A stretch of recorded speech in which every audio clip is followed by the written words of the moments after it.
नमस्कार दोस्तों, एक बार फिर से बहुत बहुत स्वागत है आप सभी का मेरे YouTube channel AYT India academy पर। दोस्तों, आज की जो वीडियो है, इस वीडियो में हम लोग जानने वाले हैं जेड स्कीम के बारे में। इसमें मैं पहले भी दो वीडियोस ऑलरेडी बनाई हुई हैं जेड स्कीम के रिलेटेड, जिसमें आप जेड स्कीम में कैसे आप बेनिफिट्स पा सकते हैं, उसके अंदर क्या क्या बेनिफिट्स आपको मिलेंगे, वो सारी जानकारी दी गई है। आज की जो वीडियो है, इसके अंदर हम लोग सीखने वाले हैं कि जेड स्कीम का जो गोल्ड सर्टिफिकेशन लेवल है, उसके लिए हमें किन किन डॉक्यूमेंट्स की रिक्वायरमेंट है। वो सारी चीज़ें हम एक एक करके समझने वाले हैं। बेसिकली दोस्तों, जैसे मैंने आप लोगों को पहले भी वीडियोस के अंदर बताया हुआ है, जो जेड से संबंधित वीडियो बनाई है, कि इसके अंदर 3 लेवल होते हैं: ब्रॉन्ज, सिल्वर, गोल्ड। ये तो जेड सर्टिफिकेट है स्पेशली एमएसएमई यूनिट्स, जो माइक्रो स्मॉल मीडियम इंटरप्राइजेज हैं, उनके लिए लागू किया गया है। वो लोग इसको अप्लाई कर सकते हैं, इसकी बहुत ही नॉमिनल फीस रखी गई है और इससे आप बहुत सारे benefits, up to 20 lakhs benefits, जो कि आपको रेट ऑफ इंटरेस्ट बैंक का कम होता है, आप कोई एग्जीबिशन में पार्टिसिपेट करते हो, उसमें आपको 2-2.5 लाख रुपए की सेविंग होती है। ऐसे ही हर स्टेट के और सेंट्रल गवर्नमेंट के भी बहुत सारे बेनिफिट्स हैं, जिनकी आप जानकारी www.z.msme.gov.in पर आकर के चेक कर सकते हो। तो आज की जो वीडियो है, इसमें हम सिर्फ कवर करेंगे जेड गोल्ड के लिए डॉक्यूमेंटेशन की क्या क्या रिक्वायरमेंट्स हैं। जेड डॉक्यूमेंटेशन के बारे में जानने से पहले हम लोग जान लेते हैं कि ये जो जेड हम अप्लाई करते हैं, उसकी स्टेजेस क्या क्या होती हैं। दोस्तों, जो सबसे पहली जो स्टेज आती है, उसके अंदर आता है फ्री ऑनलाइन रजिस्ट्रेशन। आप ऑनलाइन रजिस्ट्रेशन कर सकते हो किस पे? इसी वेबसाइट पे z.msme.gov.in पर। फिर उसके बाद आपको क्या करना होता है, बेसिक इंफॉर्मेशन और डॉक्यूमेंट अपलोड करने होते हैं स्टेप 2 के अंदर। देन आपका डेस्कटॉप या रिमोट ऑनसाइट असेसमेंट होता है। उसके बाद आपको सर्टिफिकेट रिलीज होता है और जैसे ही आपको सर्टिफिकेट रिलीज होता है, उसके बाद आप जो है इंसेंटिव्स को पा सकते हो, उनको ले सकते हो। अगर हम पूरे इंडिया की बात करें तो उसमें जेड के अंदर टोटल 1,99,906 यूनिट रजिस्टर्ड है, ठीक है, जिनमें से ब्रॉन्ज सर्टिफिकेट जो है लगभग 1,11,000 यूनिट्स ले चुके हैं, सिल्वर 354 और गोल्ड सिर्फ अभी तक 358 यूनिट्स ने लिया है। दोस्तों, जैसे जैसे आप सर्टिफिकेशन का लेवल इसके अंदर बढ़ता है, ब्रॉन्ज से सिल्वर की तरफ जाते हैं, तो आपके इंसेंटिव्स भी बढ़ जाते हैं और साथ ही साथ जो आपके यहाँ स्टैंडर्ड हैं, चीजें हैं, वो भी इंप्रूव होती हैं। ऐसे ही आप जब सिल्वर से गोल्ड की तरफ जाते हैं, तो भी बहुत सारी चीजें यहाँ पर इंप्रूव होती है। और अगर हम बात करें फाइनेंशियल सपोर्ट्स की, तो अभी तक 144 करोड़ रुपए का जो बेनिफिट्स हैं, ये सारी यूनिट्स यहाँ से ले चुकी हैं। दोस्तों, अब हम मूव करेंगे अपनी चेकलिस्ट के ऊपर कि भाई जेड की क्या चेकलिस्ट है, क्या रिक्वायरमेंट है और उसके लिए हमें कौन कौन से डॉक्यूमेंट्स तैयार करने की जरूरत है। दोस्तों, चेकलिस्ट जो है आप लोगों की स्क्रीन के ऊपर आ चुकी है। जैसा कि आप लोग अगर पहले अवेयर हैं जेड से, तो आप लोगों को पता होगा कि टोटल 20 क्लॉजेज हैं जेड के अंदर, जिसमें कि 3 सर्टिफिकेशन लेवल्स होते हैं: ब्रॉन्ज, सिल्वर और गोल्ड। ब्रॉन्ज के लिए जो मैंडेटरी हैं वो 5 क्लॉजेज हैं। उसके बाद में अगर हम बात करें सिल्वर के लिए, तो सिल्वर के लिए टोटल 14 क्लॉजेज हैं और गोल्ड के लिए टोटल 20 क्लॉजेज हैं।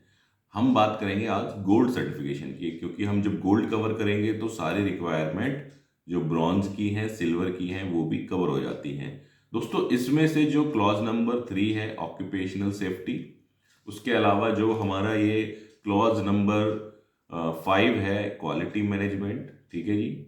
उसके बाद में जो हमारा क्लॉज नंबर 7 है, डेली वर्क मैनेजमेंट, देन है एनर्जी मैनेजमेंट और इन्वायरमेंट मैनेजमेंट। ये आप एग्जेम्प्ट कर सकते हो, मतलब इनको आप स्किप कर सकते हो अगर आपके पास ये सर्टिफिकेशन है। यानी कि अगर आपके पास ISO 45001 है, तो आपको क्लॉज नंबर 3 की ऑडिट कराने की ज़रूरत नहीं है। और अगर आपके पास 9001 है, तो आपको क्लॉज नंबर 5 ऑडिट नहीं होगा। अगर आपके पास कोई लीन का सर्टिफिकेशन है, तो क्लॉज नंबर 7 नहीं होगा। आपके पास एनर्जी मैनेजमेंट का अगर कोई सर्टिफिकेशन है 50001, तो आपका क्लॉज नंबर 12 एग्जेम्प्ट हो जाएगा। और अगर आपके पास 14,001 है तो आपका क्लॉज नंबर 13 जो है एग्जेम्प्ट हो जाएगा। अब ये एक एक क्लॉज करके हम जान लेते हैं कि ये 20 के 20 क्लॉजेस क्या हैं और उनकी क्या क्या रिक्वायरमेंट्स होने वाली हैं या क्या क्या रिक्वायरमेंट्स रहती हैं। सबसे पहला क्लॉज है हमारा लीडरशिप, जिसमें हम टॉप मैनेजमेंट की रोल्स एंड रिस्पॉन्सिबिलिटीज़ की ये सारी चीज़ें की बात करते हैं। उसके बाद आता है हमारा स्वच्छ वर्क प्लेस, या अगर हम बात करें तो 5S। देन है हमारा ऑक्यूपेशनल सेफ्टी, जिसमें आपकी ह्यूमन सेफ्टी की बात होती है। उसके बाद है मेजरमेंट ऑफ टाइमली डिलीवरी, कि आप ऑन टाइम डिलीवरी कैसे मॉनिटर करते हो, कैसे उसको एग्जीक्यूट करते हो। देन है क्वालिटी मैनेजमेंट, जिसके अंदर आपका पूरा का पूरा QMS सिस्टम आ जाता है। देन है आपका ह्यूमन रिसोर्स मैनेजमेंट, ये सारा आपका ट्रेनिंग डेवलपमेंट से रिलेटेड है। देन है डेली वर्क मैनेजमेंट, उसमें आपकी सारी डेली के टारगेट्स क्या हैं वो सारी चीज़ों की बात होती है। देन है प्लान्ड मेंटेनेंस एंड कैलिब्रेशन, जिसके अंदर आपका प्रिवेंटिव मेंटेनेंस और कैलिब्रेशन जैसी चीज़ें आती हैं।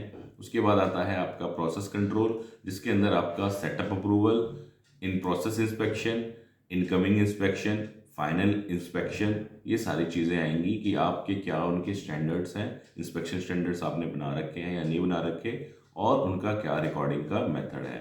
देन है मटेरियल मैनेजमेंट, जिसके अंदर आपका स्टोर और इन्वेंट्री मैनेजमेंट आएगा। उसके बाद है एनर्जी मैनेजमेंट, जिसके अंदर आपका इलेक्ट्रिसिटी से रिलेटेड सारी चीज़ें आ जाएंगी कि आप एनर्जी, इलेक्ट्रिसिटी, डीजल, PNG, जो अदर एनर्जी रिसोर्सेज हैं उनके लिए आप क्या क्या एक्शंस ले रहे हैं। देन है आपका एनवायरनमेंट मैनेजमेंट, ये आपके जो नेचुरल रिसोर्सेज कह लीजिए, जो एनवायरनमेंट कह लीजिए, आपने उसके लिए क्या क्या चीज़ें बना रखी हैं जिससे कि एनवायरनमेंट के ऊपर इफेक्ट ना आए। जैसे अगर हम सर्टिफिकेशन की भी बात करें तो इसका नाम है Z, zero defect, zero effect. ठीक है, कि जो हमारा रिजेक्शन है वह ज़ीरो हो या ना के बराबर हो, और इन्वायरमेंट के ऊपर भी हम ना के बराबर असर लेकर के आए। ठीक है। देन है आपका सप्लाई चेन मैनेजमेंट, जिसके अंदर आपका परचेज आ जाएगा, परचेज का क्या प्रोसीजर है, सप्लायर को कैसे सिलेक्ट करते हो, उसका ऑडिट कैसे करते हो। देन है रिस्क मैनेजमेंट, जिसके अंदर आपका सारा जो रिस्क एनालिसिस है वो होगा, उसका मिटिगेशन प्लान। देन है वेस्ट मैनेजमेंट, ये क्या है बेसिकली, अगर हम बात करें तो ये लीन मैन्युफैक्चरिंग की यहाँ पे बात हो रही है कि आपने अपने प्रोसेस के अंदर 3M मूरा मूरी मुद्दा कैसे आइडेंटिफाई किए और उनको कैसे एलिमिनेट किया। देन है टेक्नोलॉजी सिलेक्शन एंड अपग्रेडेशन, आपने नई नई टेक्नोलॉजी क्या क्या चीज़ें अपनी कंपनी के अंदर लगाई। उसके बाद आता है नेचुरल रिसोर्स कंजर्वेशन, जिसके अंदर आपके जितने भी नेचुरल रिसोर्सेज हैं, चाहे वो वाटर है, चाहे वो एनर्जी है, चाहे सन है, उसको कैसे आप यूज़ कर रहे हैं। उसके बाद आता है CSR कॉर्पोरेट रिस्पॉन्सिबिलिटीज़, आप as a unit, as a organisation कैसे आप जो सोशल रिस्पॉन्सिबिलिटीज़ हैं उनको आप लागू कर रहे हैं अपने आप पर, कि भाई जैसे आपने कोई अपनी ये स्कीम लगा रखी है कि भाई अगर किसी का बच्चा 90% अगर मार्क्स लेकर के आता है तो आपकी तरफ से उसको कुछ इंसेंटिव मिलेगा। इस तरीके की चीज़ें आप क्या क्या करते हैं एम्प्लॉय और सोसाइटी की बेनिफिट के लिए, वो क्लॉज नंबर 20 के अंदर कवर होता है। तो ये सब हम सारे के सारे जब 20 क्लॉज को अप्लाई करते हैं तो हम Z सर्टिफिकेशन गोल्ड लेवल के लिए अप्लाई कर सकते हैं। इसी के बेस पे आपका ऑडिट होगा। ऑडिट जो Z गोल्ड का है वो 3 डेज का होता है। इसके अंदर जो आप ऑडिटर आएंगे, जो थर्ड पार्टी ऑडिटर होंगे, क्वालिटी ऑस्ट्रिया से भी आ सकते हैं, और भी बहुत सारे गवर्नमेंट ने असाइन किए हुए हैं, वो आकर के आपकी ऑडिट करेंगे, जिसके अंदर ये सारे के सारे जो 20 क्लॉजेज हैं इनको देखा जाएगा। ठीक है दोस्तों, अब देख लेते हैं एक बार चेकलिस्ट, और हमने जो डॉक्यूमेंट्स की लिस्ट बनाई है वह क्या है। दोस्तों ये स्क्रीन के ऊपर आपके चेकलिस्ट आ चुकी है। इसमें भी हमने क्या किया है, 3 कैटेगरी में इसको डिवाइड किया है, ब्रॉन्ज, सिल्वर और गोल्ड। ठीक है, जहाँ तक सिल्वर वाले क्लॉजेज अप्लाई होते हैं वहाँ सिल्वर तक हाईलाइट है, और जहाँ गोल्ड वाले होते हैं वहाँ गोल्ड तक हाईलाइटेड है। तो अगर हम बात करें पहले क्लॉज की, लीडरशिप की, तो लीडरशिप के अंदर आपसे सारी ये क्या मांगता है, रूल्स एंड रिस्पॉन्सिबिलिटी मांगता है, ऑर्गेनाइजेशन चार्ट मांगता है, और आप कैसे उनको मॉनिटर कर रहे हैं, आपके IMS ऑब्जेक्टिव्स क्या हैं, उनकी मॉनिटरिंग का सिस्टम क्या है, रिव्यू का सिस्टम क्या है, वो सारी चीज़ें फर्स्ट के अंदर चेक की जाती हैं। देन है स्वच्छ वर्क प्लेस, जिसके अंदर आपके सारे SOPs आ गए कि आपने क्या SOPs लगा रखे हैं 5S से रिलेटेड, ठीक है। सारे आपके जो इंस्ट्रूमेंट हैं, एरियाज हैं, नीट एंड क्लीन है, ठीक है जी, पूरा टिल एंड तक। उसके बाद आपके यहाँ ऑडिटिंग का क्या सिस्टम है, 5S की ऑडिट का क्या सिस्टम है, और जो ऑडिट होते हैं उनको कौन रिव्यू करता है और कैसे रिव्यू किया जाता है, ये सारी चीज़ें स्वच्छ वर्क प्लेस के अंदर पूछी जाती हैं। उसके बाद आता है ऑक्यूपेशनल सेफ्टी, जिसके अंदर आपकी आ गई क्या, सेफ्टी पॉलिसी आ गया, आपने क्या अपने यहाँ पे डिफेक्ट्स वगैरह को आइडेंटिफाई, सॉरी आपने क्या यहाँ पर अपने हजार्ड्स हैं जितने भी उनको आइडेंटिफाई किया हुआ है, जिसको हम हीरा भी बोलते हैं, ठीक है। रेगुलर ट्रेनिंग्स आप कराते हो नहीं कराते हो, PPE यूज़ करते हो नहीं करते हो, लोगों तो कैसे कम्युनिकेट करते हो जितने हजार्ड्स हैं, सेफ्टी का आपके यहाँ क्या सिस्टम है, मॉक ड्रिल का क्या सिस्टम है, क्या इनको आप मॉनिटर करते हो, कितने हमारे यहाँ एक्सीडेंट हो रहे हैं, कितने यहाँ नियर मिस हो रहे हैं, ठीक है जी। ये सारी चीज़ें इनके अंदर हम क्लॉज 3 में कवर करते हैं। देन आता है measurement of on time delivery, जिसके अंदर आपका मॉनिटरिंग का क्या सिस्टम है ऑन टाइम का, और उसका रिव्यू का क्या सिस्टम है। देन है क्वालिटी मैनेजमेंट, ये तो पूरा का पूरा QMS ही है, जिसके अंदर आपकी फॉर्मल क्वालिटी पॉलिसी, उसकी रिक्वायरमेंट, ट्रेनिंग आपकी क्वालिटी के ऊपर, internal audit, root cause analysis और MRM। देन है human resource management, human resource management के अंदर आपका क्या आ गया, HR का प्रोसेस आ गया, और उसके हिसाब से आपने उनको ट्रेनिंग देते हो या नहीं देते हो, ये सारी चीज़ें आ जाती हैं।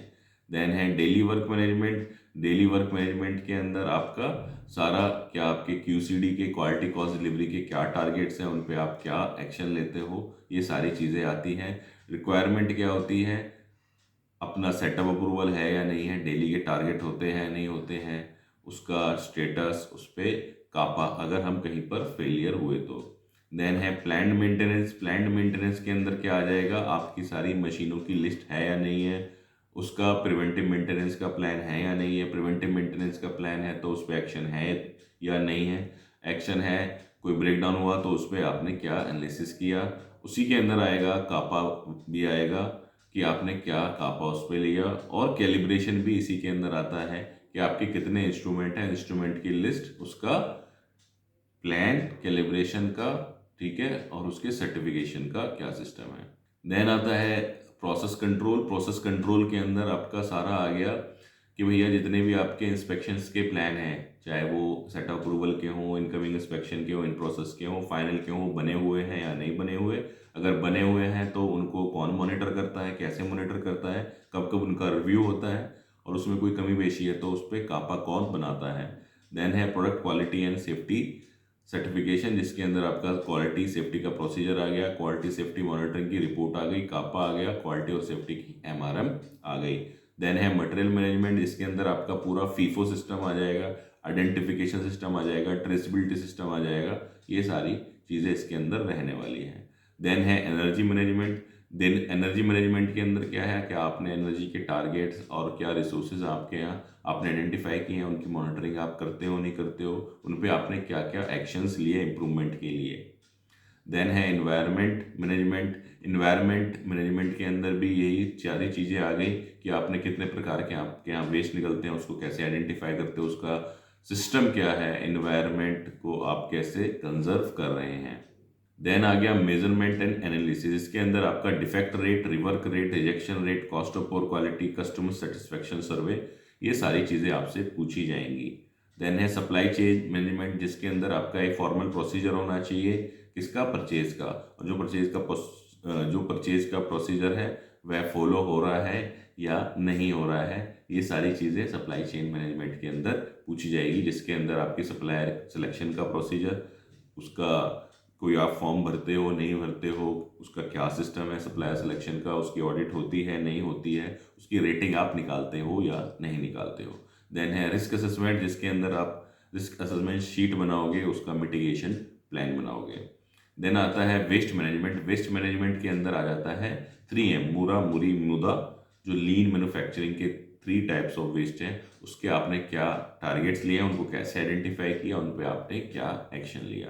देन है टेक्नोलॉजी अपग्रेडेशन, कि आपने क्या नई टेक्नोलॉजी लगाई अपने यहाँ पर, ठीक है, उससे आपको क्या बेनिफिट हुआ। उसके बाद आ गया नेचुरल रिसोर्स कंजर्वेशन, जिसके अंदर आप नेचुरल रिसोर्स, चाहे वो वाटर है, चाहे कोई इलेक्ट्रिसिटी है, तो उसको कैसे आप कंजर्व कर रहे हो, कैसे उनको बचा रहे हो, उसके क्या टारगेट्स हैं, उस पर आपने क्या इनिशिएटिव्स लिए हैं, वो सारी चीज़ें आपसे पूछी जाएंगी।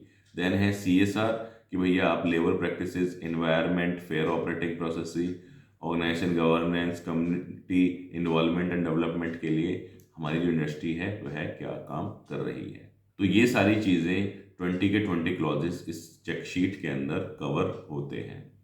अब हमने इस पे एक और चेकलिस्ट तैयार की है, उसके अंदर हमने क्लॉज वाइज डॉक्यूमेंट की रिक्वायरमेंट की लिस्ट आपके लिए तैयार की है। अगर हम बात करें स्टार्टिंग से चले, जो लीडरशिप है, तो लीडरशिप में क्या क्या रिक्वायरमेंट है कि आपकी जॉब रिस्पॉन्सिबिलिटीज बनी होनी चाहिए।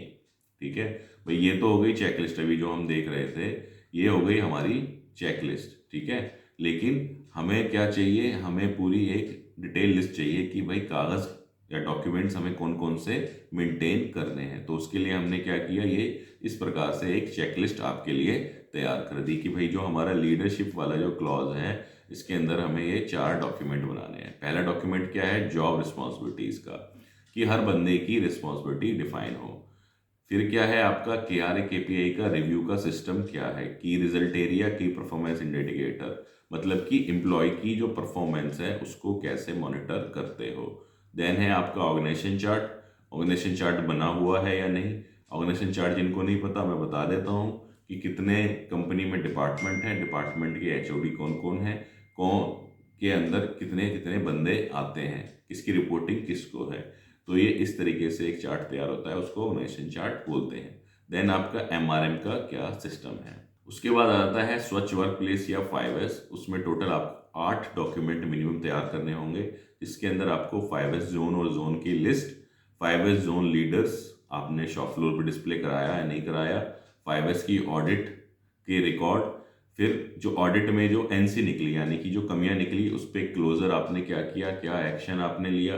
Then monthly chart of audit records, then before after 5S के पोस्टर शॉप फ्लोर पे होने चाहिए, 5S की SOP या वर्क इंस्ट्रक्शन शॉप फ्लोर पे लगी होनी चाहिए और वो मेंटेन होनी चाहिए। ये हमारा दूसरे क्लॉज की डॉक्यूमेंट्स की रिक्वायरमेंट है। देन आ जाते हैं ऑक्यूपेशनल वर्क प्लेस सेफ्टी, इसके अंदर आपकी कंपनी की safety policy, department wise PPE matrix, कि भाई किस डिपार्टमेंट में कौन कौन से पर्सनल प्रोटेक्टिव इक्विपमेंट्स की रिक्वायरमेंट है, जैसे कि ग्लव्स किस किस डिपार्टमेंट में चाहिए, शूज़ किस किस डिपार्टमेंट में चाहिए। देन है नियर मिस रिकॉर्ड, कि भाई कितने नियर मिस आपके यहाँ हुए, उनका क्या रिकॉर्ड है, एक्सीडेंट रिकॉर्ड का रजिस्टर, मॉक ड्रिल का प्लान, सेफ्टी ऑडिट और उसका रिकॉर्ड, देन सेफ्टी ऑडिट में जो कमियां निकली उनका record, safety poster shop floor पर डिस्प्ले करना, और एक शीट बनती है hazard identification and risk assessment, जिसको हम हीरा शीट बोलते हैं, जिसमें हमारी कंपनी के अंदर कितने तरीके के हजार्ड मौजूद हैं, उन पे हमने क्या क्या मेजर्स लगा रखे हैं जिससे कि एक्सीडेंट वगैरह ना हो। देन आता है मैनेजमेंट ऑफ टाइमली डिलीवरी, या हम बात करें ऑन टाइम डिलीवरी। इसके लिए क्या है, सबसे पहले तो आपके पास कोई शीट होनी चाहिए जिसमें आप रिकॉर्ड करो कि भाई हमारा क्या टारगेट था, कब तक हमने ऑर्डर भेजना था और कब तक भेज दिया। ठीक है, और उसमें अगर कोई डिले होता है, कोई हम टाइम पे नहीं पहुंचा पा रहे ऑर्डर, तो उस पर आपने क्या एक्शन लिया। देन मंथली ग्राफ्स कि क्या परसेंटेज में आपका जो ऑन टाइम डिलीवरी है, सपोज यहाँ पे रहा 90, यहाँ रहा 95, यहाँ रहा 100%, किस प्रकार से आपका ग्राफ चल रहा है। देन है आपका क्वालिटी मैनेजमेंट सिस्टम, अगर आपके पास ISO सर्टिफिकेट है तो ये इनवैलिड हो जाएगा, इसको करने की जरूरत नहीं है। मोस्ट ऑफ द ऑर्गेनाइजेशन जो Z अप्लाई करती हैं उनके पास 9001 सर्टिफिकेट तो होता ही है। अगर नहीं है तो आपको पूरा का पूरा QMS सिस्टम अपने यहाँ इम्प्लीमेंट करना पड़ेगा, वो अपने आप में पूरा एक अलग चैप्टर है। उसके बाद हम बात करें ह्यूमन रिसोर्स मैनेजमेंट, इसके अंदर बात हो रही है ट्रेनिंग एंड डेवलपमेंट की। ठीक है, जिसके अंदर आपका HR का ट्रेनिंग का प्रोसीजर बना हुआ है नहीं बना हुआ, इंडक्शन ट्रेनिंग का क्या सिस्टम है, जब कोई नया एम्प्लॉय आता है तो उसको कैसे इंडक्ट करते हो, एनुअल ट्रेनिंग का क्या प्लान है, जब ट्रेनिंग देते हो तो उसका रिकॉर्ड है या नहीं है, ट्रेनिंग का रिकॉर्ड है तो फिर उस पर आपने टेस्ट लिए नहीं लिए, स्किल मैट्रिक्स बनी है या नहीं बनी है, फिर जितने भी आपके डिपार्टमेंट के SOPs हैं, प्रोसीजर्स हैं, उसके बारे में क्या अवेयरनेस है आपके HR को। देन है डेली वर्क मैनेजमेंट, जिसके अंदर आपके सारे आ गए क्वालिटी ऑब्जेक्टिव्स का आ गया पूरे प्लांट का। अगर कोई आपका क्वालिटी ऑब्जेक्टिव मीट नहीं होता है तो उस पर आप क्या एक्शन लेते हो, और हर डिपार्टमेंट की DWM sheet, daily work management की शीट, कि हर व्यक्ति के क्या क्या काम है और वो डेली कैसे कैसे हो रहे हैं। देन है PMN कैलिब्रेशन। इसके अंदर क्या होगा, आपका प्रिवेंटिव मेंटेनेंस आ जाएगा मशीन का और कैलिब्रेशन आ जाएगा। तो सबसे पहले आपके पास मास्टर लिस्ट ऑफ मशीन होनी चाहिए, प्रिवेंटिव मेंटेनेंस का प्लान होना चाहिए, प्रिवेंटिव मेंटेनेंस का रिकॉर्ड होना चाहिए, डेली मशीन की चेक शीट होनी चाहिए, ब्रेकडाउन रजिस्टर होना चाहिए। ठीक है, ब्रेकडाउन रजिस्टर में जो ब्रेकडाउन्स आए उन पे आप क्या एक्शन ले रहे हो, उस पर करेक्टिव एक्शन, प्रिवेंटिव एक्शन आपको करना है।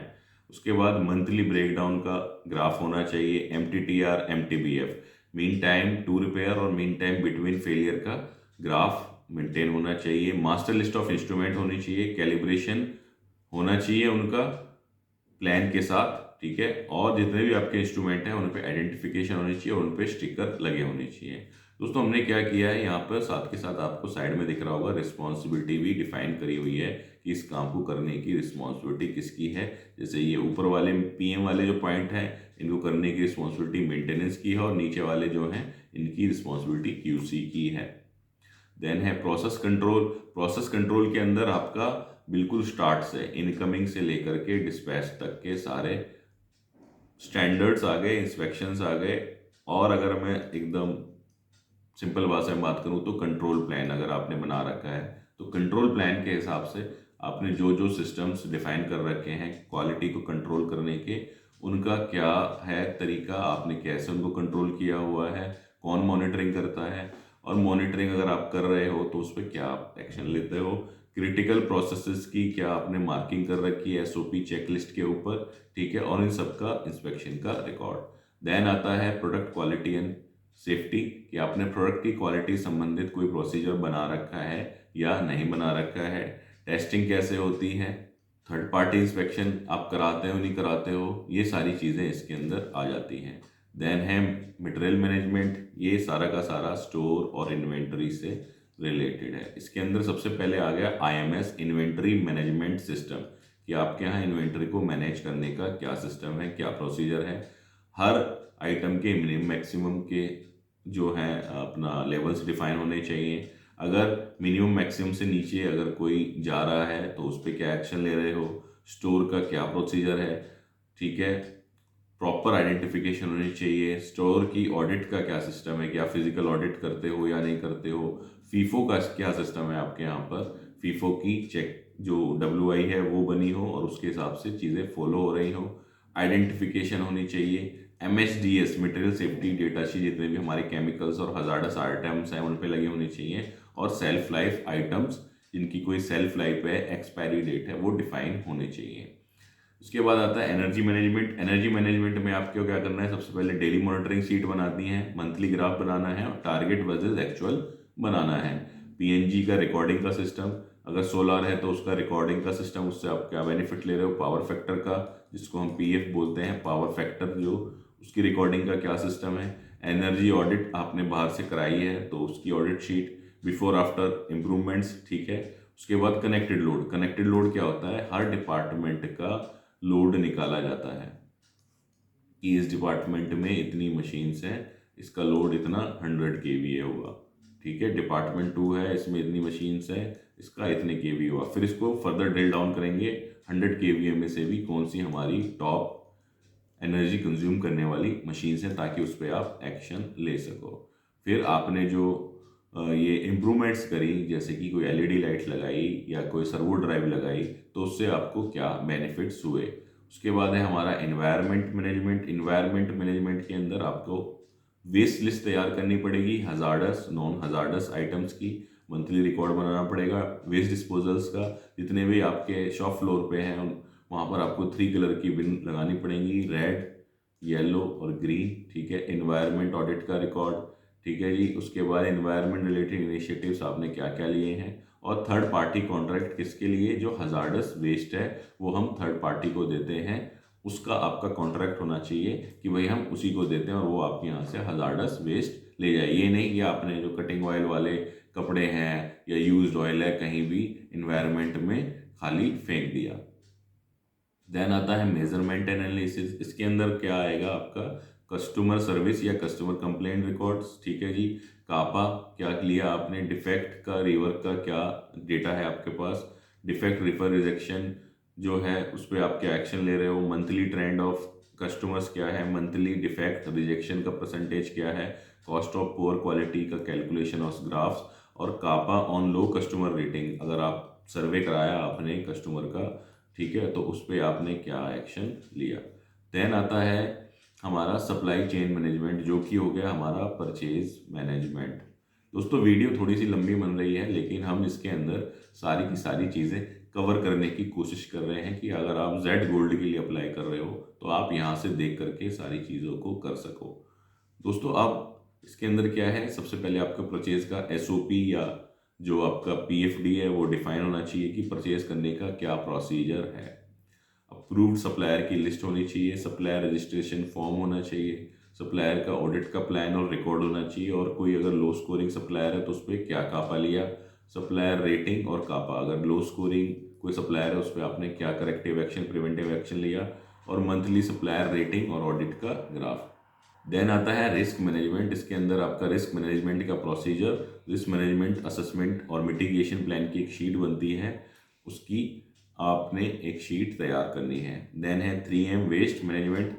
इसके अंदर आपको क्या करना है, कॉस्ट ऑप्टिमाइजेशन या प्रोसेस इंप्रूवमेंट की आपको एक PPT तैयार करनी है, ठीक है। उसके अंदर आपको सारे बिफोर आफ्टर डालने हैं, उसके अंदर आपको टारगेट सेट करने हैं कि भाई हमारा पहले मटेरियल मूवमेंट जो है मैनुअल था और हमने भी टारगेट लिया है कि इस पर कन्वेराइज कर देंगे, इससे हमें ये बेनिफिट होगा। इस तरीके के आपको PPT तैयार करनी होगी। देन है technology selection and upgradation. Technology selection upgradation के अंदर आपका सेम चीज़ कि आपने कोई स्मार्ट IoT डिवाइस, ठीक है, कोई सेंसर्स, कोई लेटेस्ट मशीनरी जो आपने प्लांट के अंदर इंस्टॉल की हो वो यहाँ आएगा। देन है natural resource conservation. Natural resource conservation के अंदर आपका वाटर हार्वेस्टिंग का सिस्टम, वाटर यूजेस आप कितना कर रहे हो, सोलर एनर्जी का यूजेस, प्लांटेशन ड्राइव आपने क्या करी, टारगेट क्या है अपने नेचुरल रिसोर्स कंजर्वेशन के, ठीक है। और जैसे आपने कोई ओपनिंग कर दी विंडो की नेचुरल लाइट आने के लिए, इस तरीके के आप इनिशिएटिव्स दिखाओगे और इसकी भी एक आप PPT या पावर पॉइंट प्रेजेंटेशन तैयार कर सकते हो। देन आता है CSR या corporate social responsibilities. As a MSME आप कितना अफोर्ड कर सकते हो और आप कितनी आप इनिशिएटिव्स ले रहे हो सोसाइटी के लिए, वो आपको यहाँ पे डालना है। सबसे पहले आपको अपनी पॉलिसी तैयार करनी है कि हमारी क्या पॉलिसी है, और जो आप इनिशिएटिव्स ले रहे हो, जैसे आप किसी की स्कूल फी दे रहे हो, कोई लंगर लगा रहे हो, कोई हेल्थ कैंप लगा रहे हो, कोई ब्लैंकेट डिस्ट्रीब्यूट कर रहे हो, तो इसका आपको एक पावर पॉइंट प्रेजेंटेशन तैयार करना है। देन है MRM क्या है, सबके लिए एक जर्नल होगा, मैनेजमेंट रिव्यू मीटिंग, ठीक है, कि जितने भी सबके टारगेट्स हैं वो टारगेट्स अचीव हुए या नहीं हुए और उस पर हमने क्या एक्शन प्लान बनाया, ये सारा का सारा आपको इसमें डालना है। MRM एजेंडा पॉइंट्स में डालना है, MRM का प्लान बनाना है, और क्लॉज नंबर 1 से लेके 20 तक इसके अंदर आना चाहिए। उनका एक मिनट्स ऑफ मीटिंग बनना चाहिए और वो मैनेजमेंट से साइन होना चाहिए। तो टोटल लगभग ये सारे डॉक्यूमेंट्स हैं जो आपको जेड गोल्ड के लिए आपको तैयार करने होंगे। अब दोस्तों इसमें या तो आप ये डॉक्यूमेंट्स खुद तैयार कर सकते हो या ऑलरेडी आपके पास होंगे ये सारे डॉक्यूमेंट्स, वहाँ से आप अप्लाई कर सकते हो। अगर आपके पास ये डॉक्यूमेंट्स नहीं हैं तो हमने क्या किया है, आपके लिए एक कोर्स तैयार किया है। कोर्स का नाम है zero defect zero effect gold certificate preparation kit ready to use all formats, जिसके अंदर हमने क्या किया है, सारे के सारे जो फॉर्मेट्स हैं वो हमने यहाँ पर उठा करके डाल दिए हैं। सबसे पहले हमने यहाँ जेड गोल्ड की चेकलिस्ट डाली है, फिर इसके अंदर हमने अवेयरनेस PPT डाली है और कैसे आप डॉक्यूमेंट्स को अपलोड करोगे वह डाला है इनिशियल स्टेज पे। जेड डॉक्यूमेंटेशन के ऑल क्लोजेस जितने भी हैं 20 के 20 क्लोजेस वो यहाँ पर आपको मिलेंगे। उसके बाद जो मैं आपको ये चेकलिस्ट दिखा रहा हूँ डिपार्टमेंट वाइज चेकलिस्ट, ये इसके अंदर आपको मिलेगी। उसके बाद आपको यूज़र मैनुअल मिलेगा रजिस्ट्रेशन का, जिसको देख करके आप जेड के लिए अप्लाई कर पाओगे। और ये जो जेड के ऑल डॉक्यूमेंटेशन की क्लॉजेज हैं इसके अंदर क्या है, इस तरीके से हमने तैयार किया है पूरा का पूरा क्लॉज 1 क्लॉज 2 क्लॉज 3 क्लॉज 4 इस प्रकार से आपको सारी चीज़ें मिलेंगी। जैसे हम क्लॉज 1 की बात करें तो क्लॉज 1 में जो जो डॉक्यूमेंट्स हैं वो यहाँ पर डाल दिए गए हैं। अगर हम क्लॉज 2 की बात करें स्वच्छ वर्क प्लेस, तो उसके अंदर जो रिक्वायरमेंट है वो यहाँ पर हमने सारे फॉर्मेट्स डाल दिए हैं।